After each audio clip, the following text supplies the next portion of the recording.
آپ جیل میں تھے، آپ کو سزائے موت کی کوٹڑی میں رکھا گیا۔ جب آپ باہر آئے، صحافیوں نے پوچھا حضرت صاحب آپ کی عمر کتنی ہے؟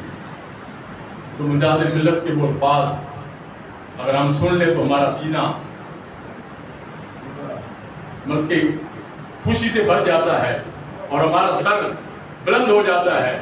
آپ نے فرمایا کہ میری عمر 7 دن اور 7 راتیں۔ انہوں نے کہا آپ تو کڑیل جوان ہیں۔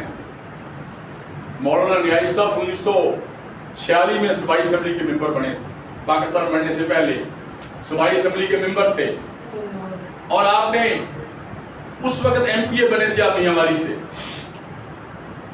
تو آپ نے کہا کہ میری عمر 7 دن 7 راتیں ہیں۔ انہوں نے کہا کہ آپ کی عمر تو 40 سال سے زیادہ ہے۔ انہوں نے کہا وہ عمر نہیں ہے، میں اسی کو عمر سمجھتا ہوں جو رسول اللہ صلی اللہ علیہ وسلم کے ناموس کے لیے میں نے جیل کی کوٹڑی میں اور عمر قید کی کوٹڑی میں اور خاص کر جو میں نے سزائے موت کی کوٹڑی میں گزاری ہے وہی میری عمر۔ میرے بھائی یہ تھے ہمارے بزرگ۔ پھر یہیں سے کام نہیں رکا، پھر نورانی صاحب رحمۃ اللہ تشریف لے آئے، پھر 70 آ گیا۔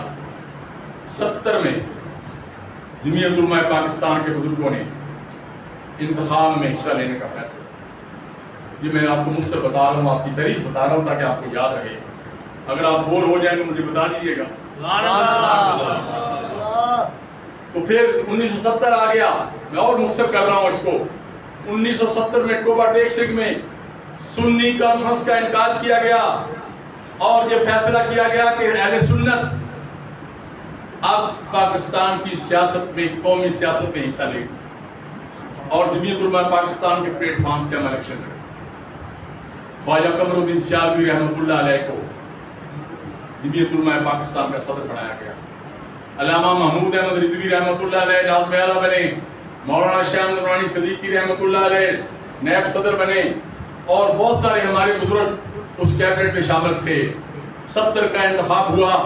جمعیت علماء پاکستان نے اس وقت جب پاکستان کی اسمبلی کی کل سیٹیں 100 تھیں، 7 سیٹیں قومی اسمبلی کی جیت کے لیے،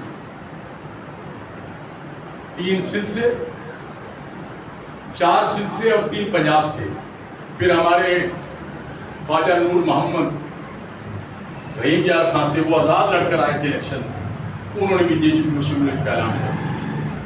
8 آدمی قومی اسمبلی میں جے جی پی نے بچائے 1970 میں، اور پنجاب میں 7 ایم پی اے اور سندھ میں ہمارے 14 ایم پی اے، اور سندھ اسمبلی کا قائد حزب اختلاف پروفیسر شاہ فرید الحق صاحب رحمۃ اللہ علیہ، جنہوں نے سب سے پہلے کنز الایمان کا اعلیٰ حضرت کا جو ترجمہ ہے اس کا انگلش ترجمہ جنہوں نے کیا، سب سے پہلے ان کا نام تھا پروفیسر شاہ۔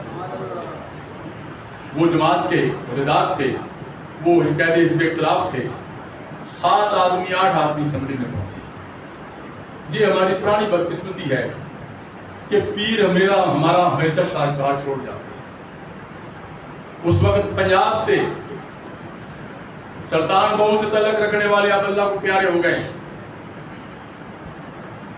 نذیر سلطان صاحب رحمۃ اللہ علیہ، وہ ہمارے ٹکٹ پر ایم این اے بنے اور سب سے پہلے وہ پیپلز پارٹی کو پیارے ہو گئے۔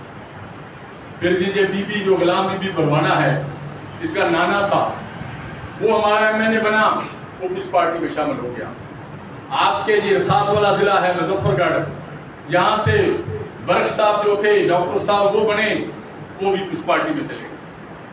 مولانا ذاکر صاحب رحمۃ اللہ جو موجود تھے، وہ آخری وقت تک جے جی پی کے ساتھ چلے گئے۔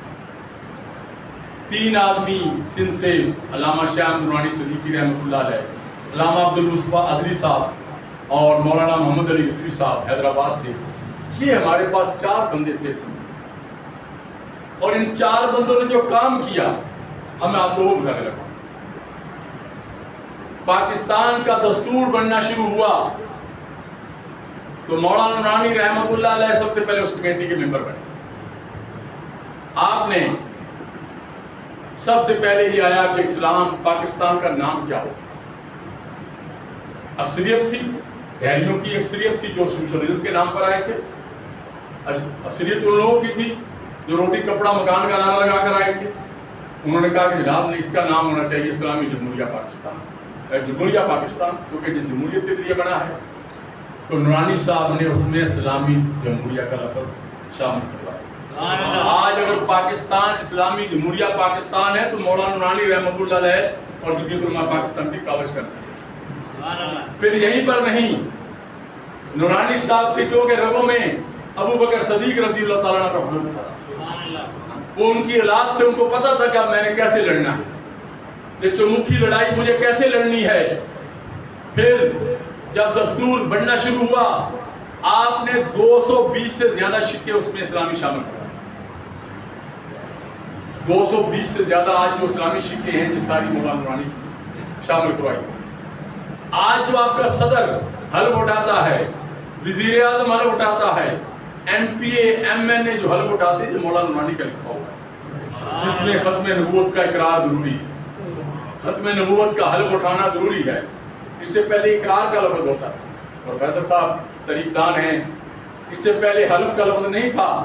نورانی صاحب نے حلف کا لفظ اس میں شامل کروایا کہ میں حلف اٹھاتا ہوں کہ میں رسول اللہ صلی اللہ علیہ وسلم کو آخری نبی مانتا ہوں۔ اور پھر یہیں پر بات نہیں ختم ہوئی، پھر مولانا نے اسلام مسلمان کی تعریف شامل کی۔ کوثر نیازی صاحب جماعت اسلامی سے گئے تھے نئے، مولانا کوثر نیازی مولانا نہیں تھے، کیونکہ جماعت اسلامی کا ہمارا ہر ساتھی جو ہوتا ہے، ہر بھائی وہ مولوی ہوتا ہے، تو اس لیے وہ جماعت اسلامی انہوں نے چھوڑی تھی نئی اس پارٹی میں شامل ہوئے تھے، وہ مذہبی امور کے وزیر تھے۔ انہوں نے وہ کھڑے ہو گئے جب مولانا نے اس مسئلے پر گفتگو کی اسمبلی میں، انہوں نے کہا مولانا آپ دیوبندیوں کو کافر کہتے ہیں، دیوبندی آپ کو کافر کہتے ہیں، آپ شیعہ کو کافر کہتے ہیں، آپ ہم کس کو مسلمان مانیں؟ آپ نے فرمایا کہ ہمیں 24 گھنٹے تھے، ہم آپ کو قریب کر کے بتائیں۔ 24 گھنٹے کے اندر آپ نے سارے مسالک کے لوگوں کو جو اسمبلی میں موجود تھے سب کو جمع کیا، مفتی محمود صاحب اس میں شامل تھے، دیگر لوگ شامل تھے سب کے ساتھ، اور اس میں مسلمان کی تعریف جو ہے وہ اس میں لکھی گئی، وہ علامہ عبد المصطفیٰ عدلی صاحب رحمۃ اللہ نے لکھی، اور اس کا ترجمہ پروفیسر شاہ فضل الحق صاحب نے کیا، اور اس میں یہ لکھا گیا کہ جو رسول اللہ صلی اللہ علیہ وسلم کو آخری نبی مانتا ہے وہ مسلمان ہے۔ یہ بنیاد بنی مردیوں کو کافر قرار دیا۔ اگر یہ بنیاد مولانا نہ بناتے تو آگے چل کر پھر ان کو ہم کافر نہیں کروا سکتے۔ پھر 74 آ گیا، 74 آ گیا، اور نشتر کالج کے طلبہ اپنے ٹور پر جب جا رہے تھے، جب وہ ربوہ اسٹیشن پر گاڑی رکی، انہوں نے نعرے لگائے ختم نبوت کے، جب وہ واپس آئے ان پر تشدد کیا گیا، وہ ایک لمبی تاریخ ہے، اور اس کے بعد پورے پاکستان میں لوگ اٹھ کھڑے ہوئے اور تحریک چل پڑی، اور مولانا شاہ نورانی رحمۃ اللہ علیہ نے 30 جون 1974 کو اسمبلی میں باقاعدہ قرارداد پیش کر دی، جس پر 3 مہینے تک بحث ہوتی رہی۔ 3 مہینے تک اس پر بحث ہوئی، اور پھر یہ فیصلہ ہوا کہ اب اس پر ووٹنگ ہوگی، تو بھٹو صاحب نے کہا مولانا یہ آپ نے مجھے کس مصیبت میں ڈال دیا ہے، اب مجھے باہر سے دنیا بھر سے مجھے کالیں آ رہی ہیں کہ مرزا ناصر کہتا ہے مجھے بھی موقع دیا جائے، جب طرفہ فیصلہ نہ کیا جائے۔ تو 14 دن تک اسمبلی میں اس پر بحث ہوئی۔ مرزا ناصر کو بلایا گیا جو مرزا قادیانی کا پوتا تھا، اس وقت ان کا وہ امیر تھا، اس کو اسمبلی میں بلایا گیا، اور جو سیشن ہوا بند کمرے کا اس میں اس کو بلایا گیا، جس میں صرف ایم این اے حضرات موجود تھے۔ یحییٰ بختیار صاحب اس وقت اٹارنی جنرل تھے پاکستان میں، اور فاروق خان صاحب ملتان سے تعلق تھا اس وقت جو اسپیکر تھے قومی اسمبلی کے، وہ موجود تھے۔ کوئی آج ہمارے بزرگ بہت سارے کہتے ہیں کہ جناب دنگل شروع ہو گیا، جناب اسمبلی میں یہ ہوا، اور انہوں نے کہا کہ صبح پتہ چلے گا، کوئی ایسی بات نہیں ہوئی۔ سوال لکھے جاتے تھے، صبح اٹارنی جنرل پیش کرتا تھا، ہمارے لوگ ہمارے بزرگ سوال اس کو دیتے تھے، مرزا جواب دیتا تھا، اس کا پوتا، اس کا سوال ہمارے بزرگوں کے پاس آتا تھا۔ اس نے وہاں پر ایک ایسی کتاب پیش کر دی، اس نے کہا دیکھو جی اس میں بھی کہا گیا ہے کہ رسول اللہ کے بعد کوئی اور نبی آ جائے تو رسول اللہ کے ختم نبوت میں کوئی فرق نہیں پڑتا۔ نورانی صاحب نے کہا جی ہماری نہیں، آپ نے جو ان کا بڑا تھا ان کو کہا بھئی آپ اس کا جواب دیں، وہ جواب نہیں دے سکے.